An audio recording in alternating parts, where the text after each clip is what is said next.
crippled airliner plunges toward the Indian Ocean. It has no fuel, no engine power at all.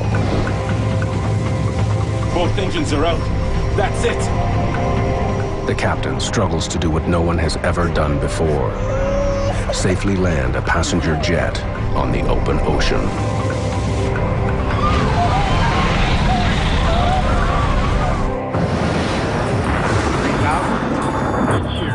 We're not getting any oxygen. We have the terrain alarm. Even Tower Aero Peru 603. We are in an emergency.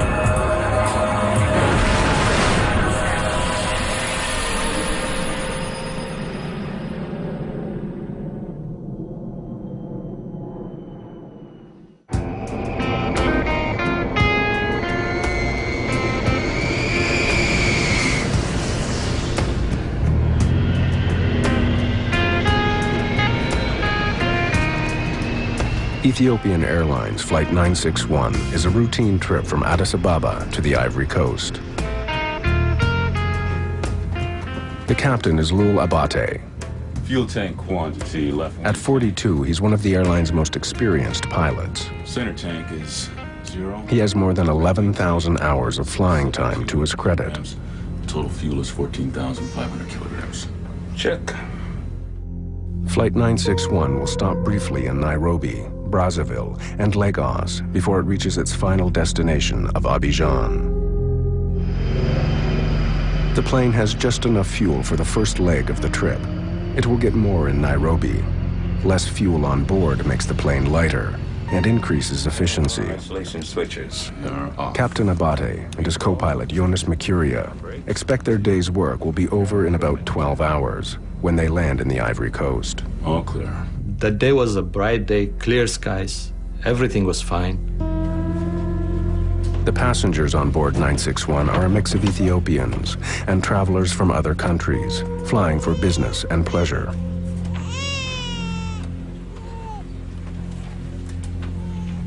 Michael Odenyo is a businessman on his way home to Nairobi. I spent the whole of Friday trying to get on that flight, calling the airline every hour or so. I remember Friday night, about 11 o'clock, I called them again, and they said, look, just come to the airport, we'll see if we can find a seat for you. So I sometimes feel I put myself in that aircraft. Near the front of the plane, in business class, American Frank Huddle is also getting settled in. He's the United States Consul General in Bombay. My wife, Palm, and myself decided to take a trip to Africa and go on safari. I wanted a daytime flight because it was safer. So I picked Ethiopian Airlines, which had a good reputation. It was one of the 2 carriers in all of Africa that was FAA certified.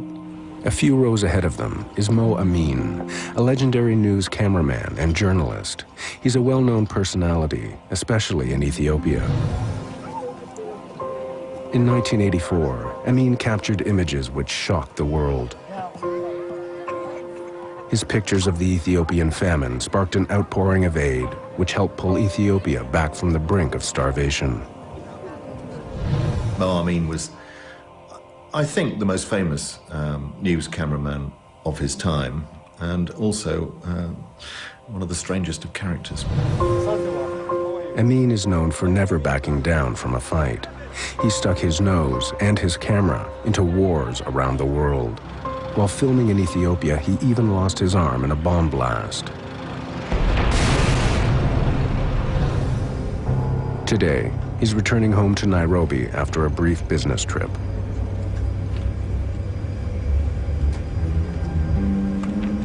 By the time all the passengers are on board, Flight 961 is carrying 175 people.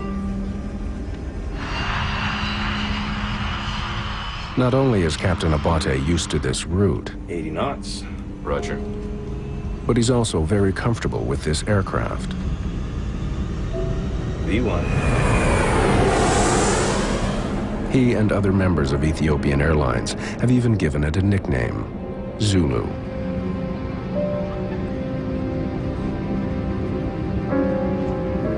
As the plane climbs into the sky, 3 young Ethiopian men settle into their seats. All are in their mid-20s. All have tickets to Nairobi. But it's not where they're planning to go.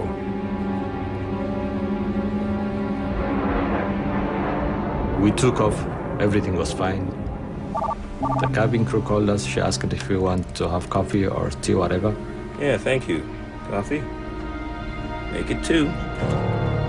The plane is flying at 12,000 meters when the 3 young Ethiopians make their move.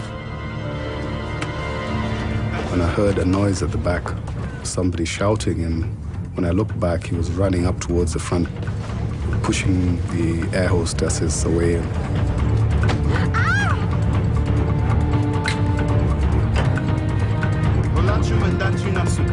There were 2 guys zipping down the plane, yelling something incomprehensible. Then a guy sort of gliding down silently came right after him, and I said, uh-oh, it's a hijacking, because they're coordinated. Initially, we sort of just looked at each other and wondered what was going on. People didn't say much immediately. There was some kind of noise in the cabin, and I heard the cockpit door slamming open, just bang. 3 men barge through the door and arm themselves with the cockpit's fire axe and fire extinguisher. Get out! Get out! There was, a little confusion up in the front as if they were, attacking the pilots. There were 3 guys, they were shouting. They came straight to the co-pilot and they started hitting him. Get up!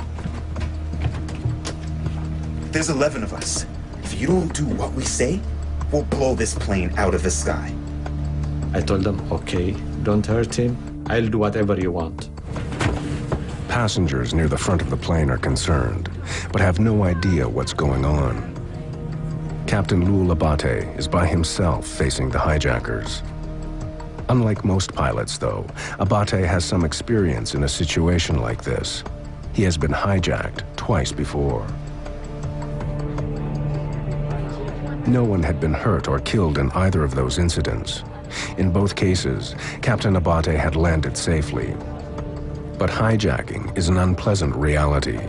From 1990 to 1996, Ethiopian aircraft had been hijacked 10 times. This time, though, the hijackers make a very unusual request. Fly to Australia. What? Fly us to Australia. We don't have enough fuel to get to Australia. It's too far. We can go to Nairobi, or Zanzibar, or Dar es Salaam, and then refuel, and then go to Australia. In fact, the jet is carrying just 3.5 hours worth of fuel. But the hijackers don't know that. They've been reading the in-flight magazine, which tells them the maximum flying time of a 767. 11 hours. It won't take more than 10 hours to get to Australia. We don't have 10 hours of fuel. It says 11 hours. We don't carry that much fuel. We only carry what we need. They thought I was bluffing. They were convinced that the airplane was able to fly to Australia. Abate is shocked. No one else on the plane knows what the hijackers are demanding. If he does what they say, his plane will crash in the ocean. If he doesn't, they'll blow it out of the sky. An Ethiopian Airlines jet has been hijacked in the skies above Africa. The hijackers want to be flown to Australia. It's a 10-hour flight, but the plane only has fuel for 3 hours. The passengers have no idea what the hijackers want. Word spreads of the hijacking, but not of their destination. It was as if nobody wanted to sort of rile the hijackers, because they hadn't slapped people around. It wasn't a sort of a Middle Eastern style where they shoot somebody in the head to make a point, or they were basically leaving the passengers alone, provided that we didn't do anything. And that was enough for us. So much fuel we have. If we had fuel for 11 hours, it would say 60,000 kilograms. But we don't carry that much fuel. We only carry what we need. The hijackers seem to think that Abate is bluffing. We have a bomb! Yes. If you don't do what we tell you to, we will blow this plane out of the sky. Abate knows he's trapped. If he fights the hijackers, they'll destroy the plane. If he does what they want, they'll run out of fuel. My feeling tells me that it's not a real bomb, but there is no way that I can challenge that. One of them has a fire axe. That was good enough to do serious damage. You know, if I'm not alive, everybody's not alive. That's it. I want to talk to the passengers. After about half an hour, the hijackers came on the public address system and they made an announcement that they have taken over the plane.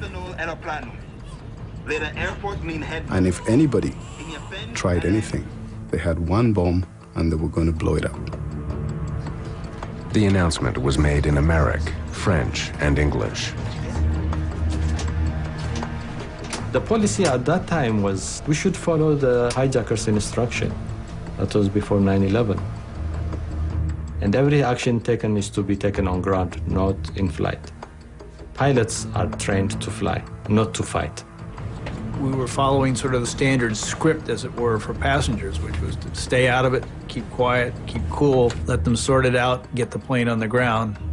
Some people said, oh, maybe we'll go to Sudan, land there, negotiate, and maybe they'll release us after that, or if not, move on to some other place. But it was all speculation. For years, Clint Van Zandt was the FBI's chief hostage negotiator. What made this hijacking so unique is that the pilot in command had been the victim of 2 previous hijackings. His success rate was 100%. He probably had a predisposition to, this will end like the other 2 did. I'll be able to get it on the ground, the authorities will deal with it. But Captain Abate knows this situation is different. Instead of another destination in Africa, the hijackers want to go to Australia. Abate knows that heading out into the open ocean could be a death sentence. He decides to get help. I have to call air traffic control. Why? Because they will be asking why we are changing direction. Tell them you've been hijacked, and tell them where we are going. Abate explains his desperate situation to air traffic control in Nairobi. ATH Nairobi Center. Confirm you are going to land Australia. Gentlemen, we can't make Australia. We only have 2 hours of fuel. We can't make it Australia. We will make a water landing. ATH 961. Confirm you can't divert to Mombasa. They refuse to land anywhere other than Australia, so we have no choice. Except when we finish our fuel, we will land on water. But with 2 hours of fuel, you can't make Australia. Why don't you land Mombasa? Okay, just a minute. Abate connects the air traffic control to the cockpit speakers. Okay, I just wanted our hijackers to hear what you are communicating. Okay. And if you have anything to say, go ahead and tell them.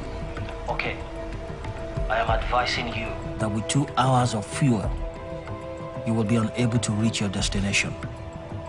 And probably you would have to land on the water. The solution is for you to land in Mombasa.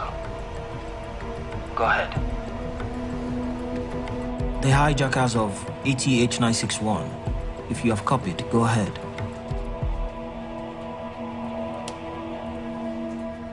Waiting to talk, stand by.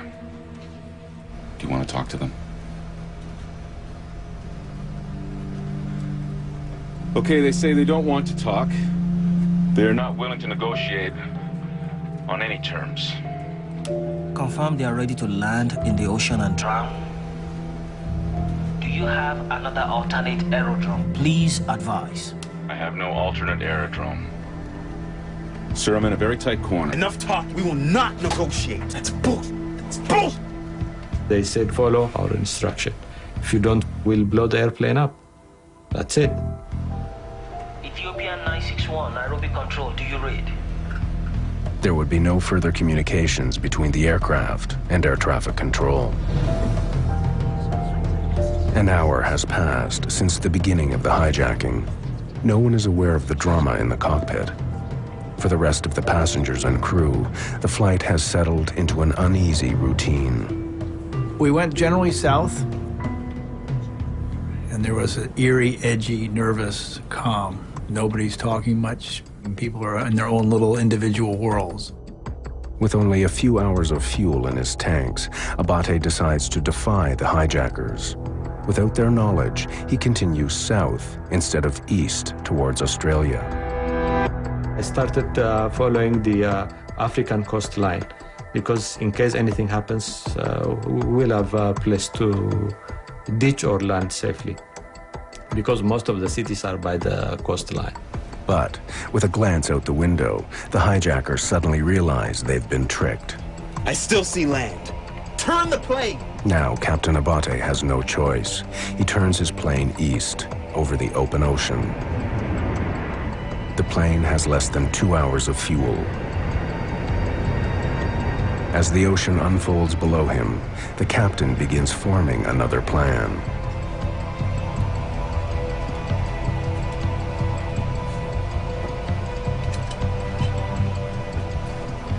I had no chart nearby because it was on the co-pilot side. So I had a small atlas. So I took out that atlas and I saw the Comoros Island. Nestled between the African continent and the island of Madagascar is their only hope, the Comoros Islands. A remote holiday playground in the Indian Ocean. I had no idea what that place was. I never heard of the word Comoros before. I just headed towards it. It was a guess. The Comoros Islands are his last chance to land safely. We just sat and sat for hours. I tried to read the newspaper, but couldn't concentrate on it because I was nervous. I wondered how much extra fuel we had. Suddenly, an alarm breaks the tense silence in the cockpit. It's a warning that the plane has less than 30 minutes of fuel left. I need to tell the passengers. There's no need. You know what I'm going to tell them? It's out of my control. The aircraft is going to crash. You want to die? We're going to die anyway. So, shall we kill you? No more talking.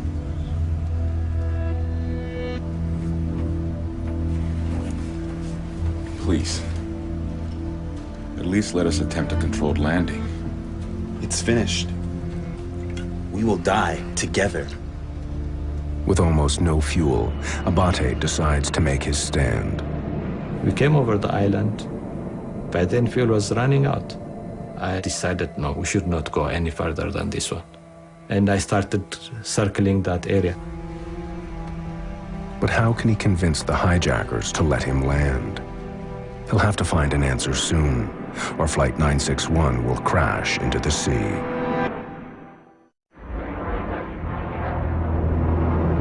For 3 hours, Captain Lual Abate has been fighting a lonely battle.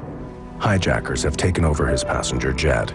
They want to be flown to Australia, but Abate doesn't have enough fuel. Warning alarms are already beginning to sound. A tiny airport on the Comoros Islands is just a few kilometers away. But the hijackers refuse to negotiate and won't let him land. At stake, the lives of all 175 people on board. They took whiskey from the duty-free, and they wanted me to drink, actually, but I refused.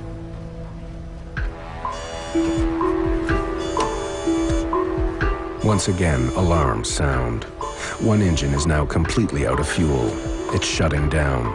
Captain Abate is quickly running out of options.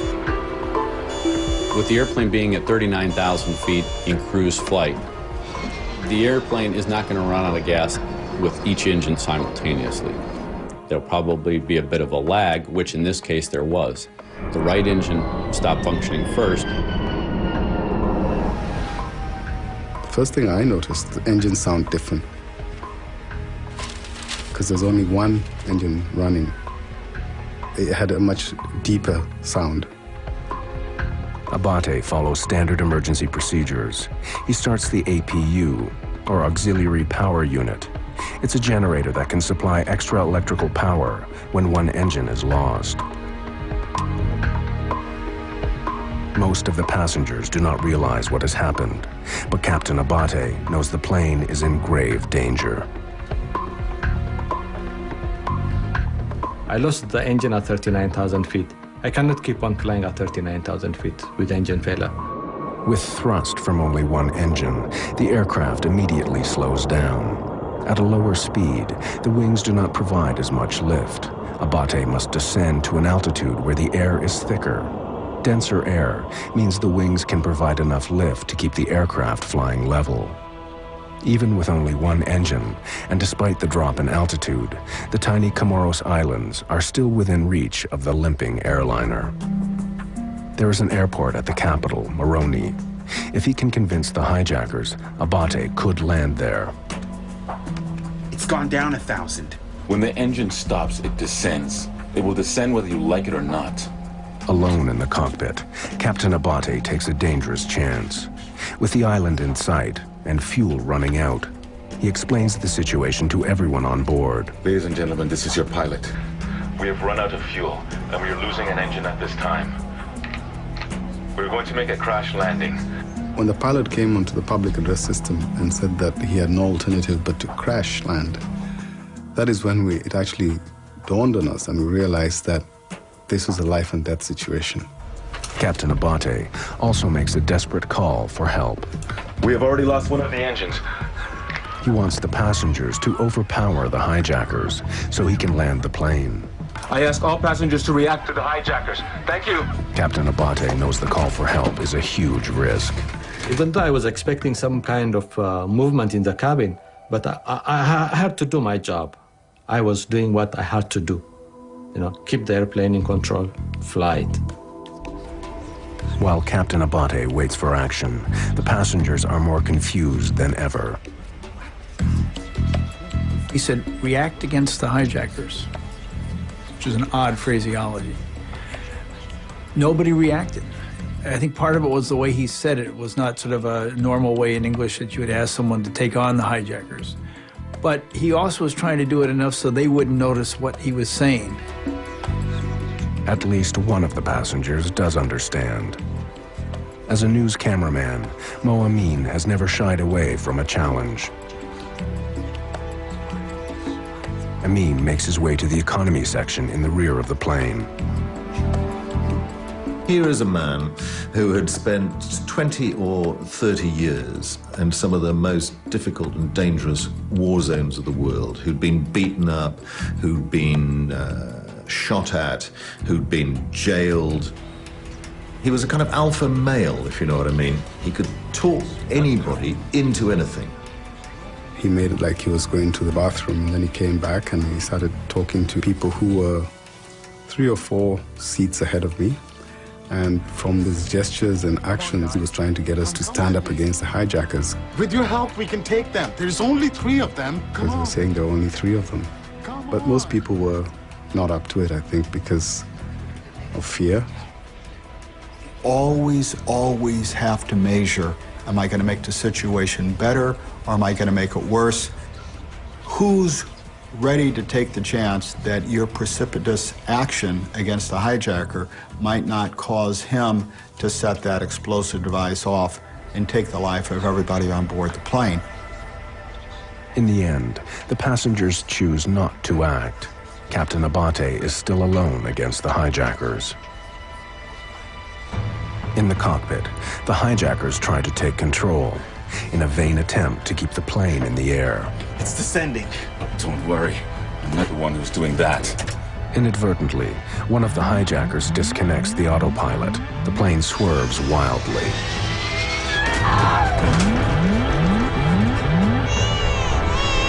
Don't move! Listen! I am not applying any motion. The aircraft is doing it by itself. He was trying to fly the airplane, he was trying to disconnect the autopilots, all sorts of things. It's all over. We will drop in the ocean. 31? Abate makes one last attempt to explain the desperate situation to the hijackers. Perhaps they will finally allow him to land at the nearby airport. This is 0, and this is coming to 0. I prayed to God. I wish I wasn't in this situation. Now I'm in it, but help me to save these people. Ladies and gentlemen, please sit down and fasten your seatbelts. Do not panic. Please I was starting to say, oh, I love you, dear. It's been a good ride. My wife is sort of unsentimental psychiatric nurse, and she tells me, get up, stand up, get our bag down from the overhead, pull out your extra glasses, put them in your pocket, and get some food from me, and I want this, this, and this food. She had carefully picked things that wouldn't make her thirsty. She said, there's not going to be any meal service once we hit the water. Finally, they run out of fuel. So you're killing everyone? That is all. Sit down. From now on, you can't do anything to me. What? From now on, you can do nothing to me.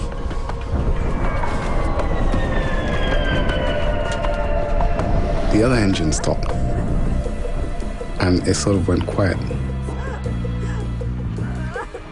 Then it started to get hot within the cabin. The light started to flicker, and gradually it went out. That's it. Both engines are out. That's it. Is this what you wanted? This $40 million aircraft has become a 100-ton glider. The plane is out of fuel, and Abate is out of options. A crash landing in the sea is all but inevitable. Both engines are out. That's it. Is this what you wanted? Almost 4 hours after takeoff, Ethiopian Airlines Flight 961 has finally run out of fuel. Hijackers have taken over the plane and have forced the captain to fly over the ocean. The loss of engine power starts rippling through the plane. As well as driving the jet through the skies, the engines supply power to most of the electrical and hydraulic systems. Without the engines, the computer screens, automatic pilot, and many other functions of the plane stopped working. Although the engines are now useless, a low-tech backup system allows the pilot to retain some control. The ram air turbine, or RAT, is the last line of defense when all the engines fail. A small trapdoor automatically opens, and the turbine pops out. The rushing air turns the propeller, generating just enough electrical power for basic flight instruments and controls, including airspeed. Since it was power off, that means there was no electrical or hydraulic power. The controls were heavy. The turbine does not provide enough power for Abate to operate the flaps, which would help slow the plane down for landing. Without engines, a large passenger jet can glide 18.5 kilometers for every 1,000 meters of altitude it loses. At 6,400 meters, the Ethiopian Airlines plane can travel for nearly 120 kilometers before it hits the ground. One of the things that the captain's got to worry about now is with both engines shut down, the airplane's going to go down. It's just a matter of where, and that's going to be controlled by the pilot flying. It's an extremely dangerous situation few pilots in the world have ever faced. In 1983, another 767 pilot found himself in a similar predicament. Air Canada Flight 143 ran out of fuel and landed on an abandoned Air Force base, sustaining only minor damage. In the right circumstances, a safe landing without power is possible. Captain Abate hopes to land at the airport in the Comoros Islands, but struggling against the hijackers on the final turn, he loses his bearings and cannot visually locate the airport. I was within the vicinity of the airport, so I was keeping the airport in my sight all the time. Then through the struggle, I lost my position. I lost where I was. In the critical seconds it takes to find the airport again, he loses too much altitude and doesn't know if he can make it to a runway. A water landing is now his only option. He knew that he was going to have to ditch the airplane. He was going to have to put the airplane down in the water. How he was going to do that was now a different plan because he'd never been trained to do that, not with two engines out. Landing on the ocean is even more dangerous than bringing a plane down on the ground. If you were trying to crash land on the ground, the airplane would have a surface to slide across. That surface does not exist when you're ditching the airplane in water. The airplane is going to touch down on the water, and then at some point it's going to dig in to that water. When that happens, the airplane's going to try to stop instantly. In trying to bring his plane down safely, Abate faces unique challenges. Planes such as the DC-9 have flat bottoms, which would skim the surface of the ocean on landing, slowing down more gently. But the engines on Abate's 767 hang underneath the body. They could act as enormous scoops, grabbing hold of the water as the rest of the plane plows ahead. The force will tear the jet apart. It was getting hotter and hotter, so we started to sweat because I guess the air conditioning system was not working since there was no power. And that's when people started to scream, started to panic, looking for life jackets, praying to Jesus, praying to Allah. Some ladies were asking people to go and plead with the hijackers, not realizing that it wouldn't make any difference at this particular time. We didn't have any fuel, and that was it. We're going down, but I guess at that time, you know, your hope is all you have. We're descending fairly rapidly. The plane is lurching wildly a couple of times. They're fighting up in the cockpit for the controls. It's my responsibility. The passengers must know what's going on. Descend and increase the speed. It doesn't make any difference. Please. All the same, we're going to die.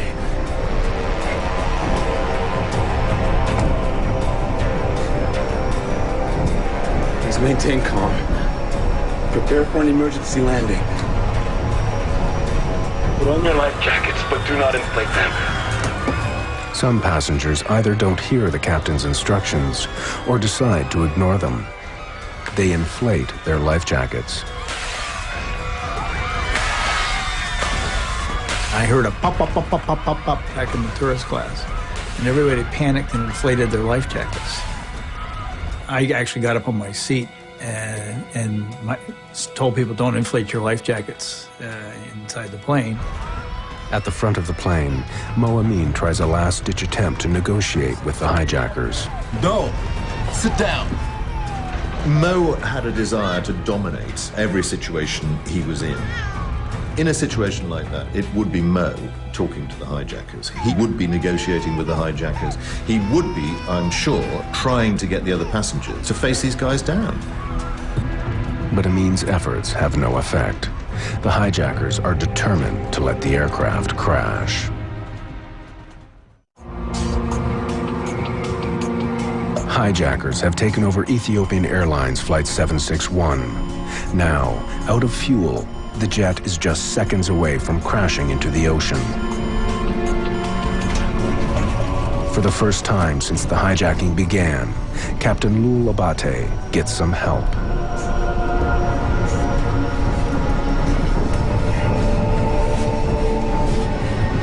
Controls. I need help. They're too heavy. We told them, guys, now we are on the last point. You should sit down and fasten your seatbelts.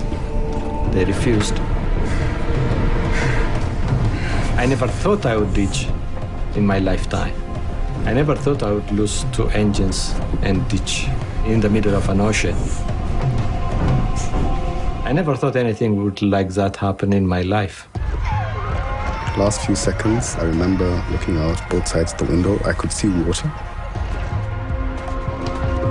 And then I took the crash landing position. All these things go through your mind.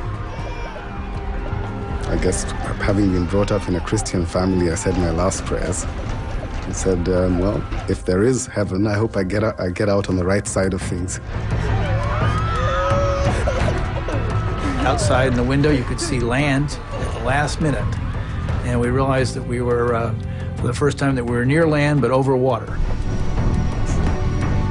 I used to love that airplane. We used to call it Zulu. In my heart, I was talking to it. So I said, Zulu, you can make it. Now you should be able to make it. I know you'll make it. You know, I was talking to it. On the beach, tourists are stunned. The horror of the crash is captured on video. The plane is flying more than 370 kilometers per hour when it hits the water. First bump, fairly gentle, and I sort of breathed a sigh of relief. Wow. As soon as we touched the water, it was quite violent. Then the second bump was like a 30-mile-an-hour auto accident. I had a feeling the plane was not going to hold. The third bump, and I said, uh-oh, I'm dead. And I blacked out. Oh my God! Oh no! The ditching was very rough. The aircraft broke apart into 3 pieces. The cockpit broke off and the tail end broke off, so we started to go down. There was water gushing in on both sides. Passengers who survived the initial impact struggled to escape from the shattered wreckage. As water pours in, people who have already inflated their life jackets become trapped. The water pushes them toward the ceiling of the plane. In that kind of panic, people do all sorts of things that maybe are not rational. The life jackets make it very difficult to swim underwater. Many passengers can't escape the sinking cabin. The aircraft was full of water. I have no fear of water, having done competitive swimming in school. And I went for my seatbelt, and I couldn't find the buckle. So I moved my hand down to my knee and found it, pulled it open, and I pushed out. And I looked at the back of the aircraft. I could see some light at the end, and I decided to swim out in that direction.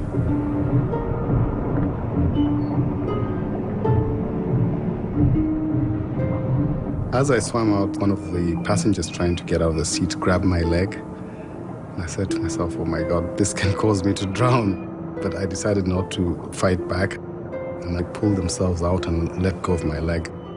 And then I continued to swim out to the back of the aircraft and swam to the surface. I was really exhausted. I felt very tired. And I looked up. I said, okay, could this be heaven?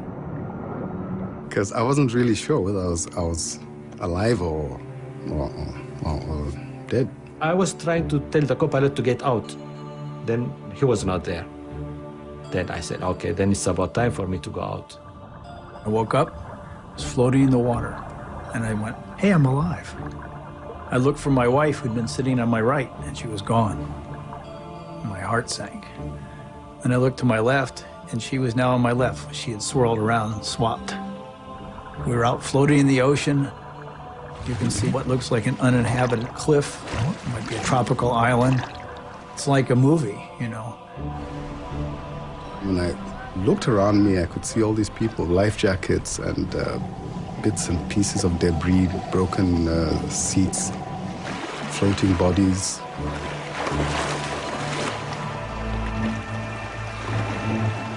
I saw things scattered around me.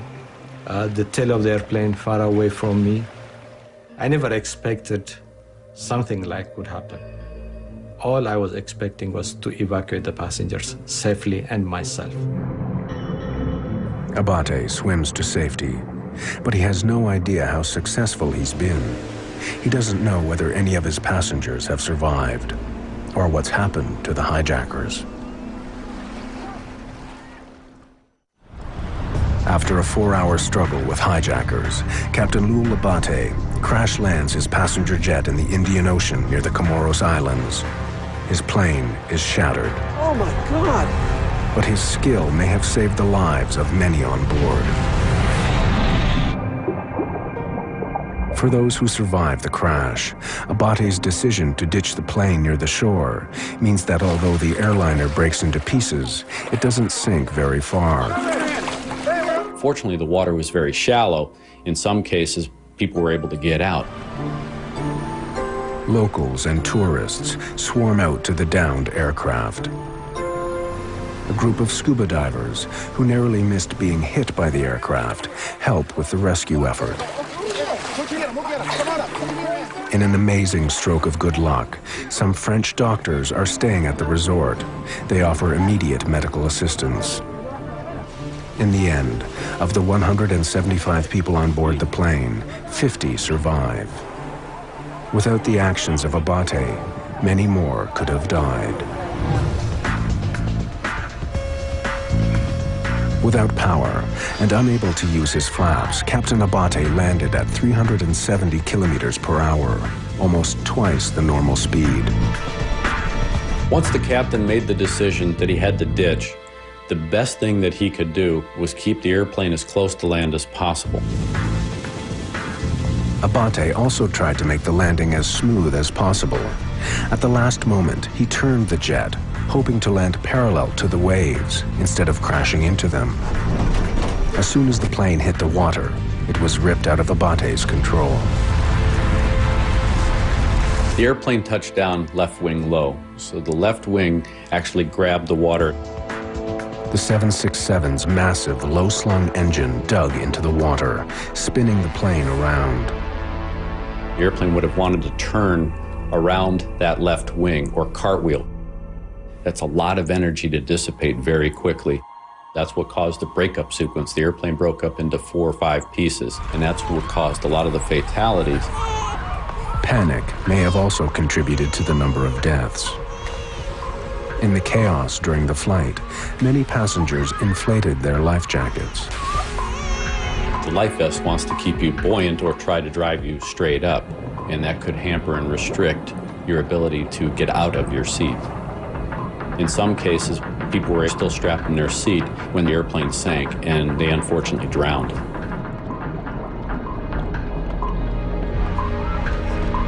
There was another reason some of those on board were killed. Mo Amin, who had tried to rally the passengers against the hijackers, was standing up. He was probably thrown against a bulkhead when the plane crashed, dying instantly. Mo had survived everything. He had more than 9 lives. And the idea that he should just be on an ordinary standard flight, when the kind of news story that he wasn't aware of, hadn't been assigned to, caught up with him, and to be killed in this way, has a kind of horrid irony about it. The hijackers, who refused to sit for the landing, were also killed in the crash.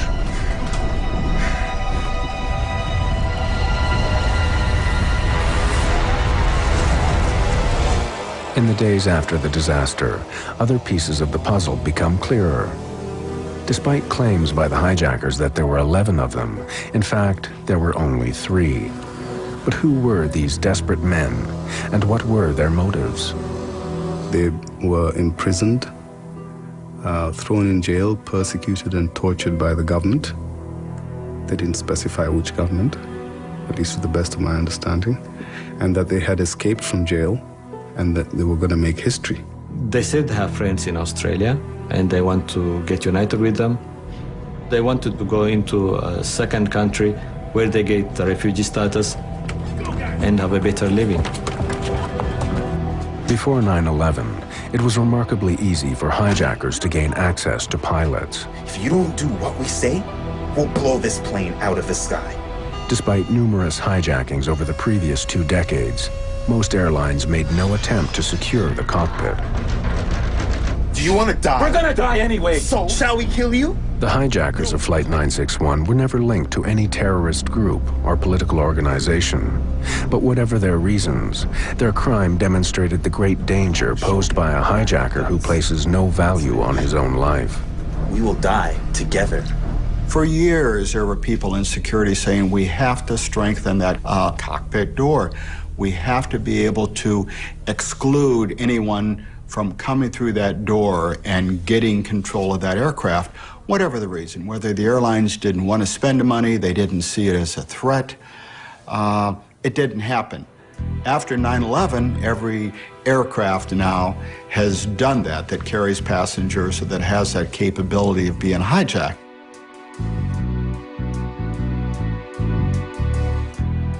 Nothing is inevitable. Nobody is immune to anything. It could be 1 in a million, but it can happen. Both Captain Lul Abate and his co-pilot Jonas Mercuria received many tributes for their actions on Flight 961, including a Flight Safety Foundation award. I said, it's good that I am alive, and the world has understood what I had gone through. Despite their ordeal, both Abate and his co-pilot Mercuria continue to work for Ethiopian Airlines.